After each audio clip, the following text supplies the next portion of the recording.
Thanks so much for joining us tonight. Mayor Lester Miller says the media is making the city look bad by inflating violent crime numbers.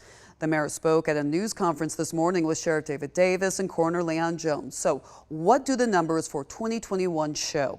How many homicides or murders have happened in Macon-Bibb County this year? Our sources are records from the Bibb County Sheriff's Office and the Coroner's Office. Taylor Hicks verifies. Numbers are what they are. It's not my responsibility. If you call me one day and ask me the number, you call the coroner and ask him what his number is, and you call the sheriff and ask what his number is, guess which number the media is going to choose? The highest number. Happens every single time. Guess what Facebook is going to do? Add 10 people to that, right? Guess what Twitter is going to do? Guess what House and County is going to do? Add 20 to that.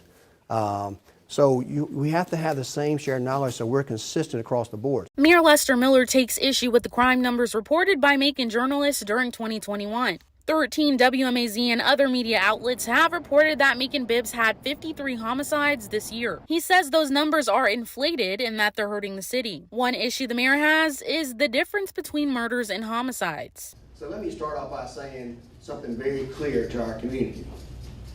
Macon-Bibb County has not had 53 murders.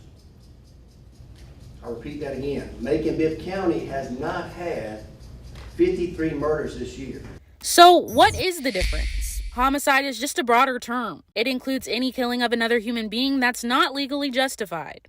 That includes both murders and manslaughter cases. So Macon-Bibb's homicide total for the year does include some manslaughter charges. Like a case in January when a man involved in a barroom fight struck another who fell, hit his head, and died. Or a February case when a 14-year-old playing with a gun accidentally shot an 8-year-old. Depending on the investigation and the legal process, it can take months or even years for a homicide to be confirmed as a murder. In its regular crime updates, the Bibb County Sheriff's Office reports the number of homicides. So does the county coroner, Leon Jones. He's the public official responsible for deciding the cause of death. 52 homicides from Macon-Bibb. Pure sadness.